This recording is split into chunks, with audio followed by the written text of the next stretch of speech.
అమ్మవారు రేణుకాదేవి ఎల్లమ్మ కన్న తల్లి పర్వతమ్మతోని లగ్గమన్న మాడవలిసింది.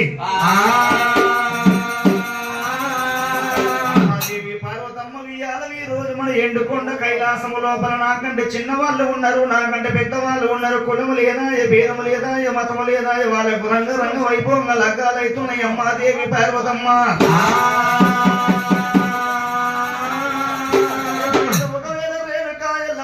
లగ్గమన్న మాట వలికినప్పుడు పార్వతమ్మకేమో గుండెలు గుబులు అంటున్నాయి, ఎదజల్లు అంటుంది. డొక్కల కార్యమేమో డొల్లార పట్టింది దేవి పార్వతమ్మకైనా.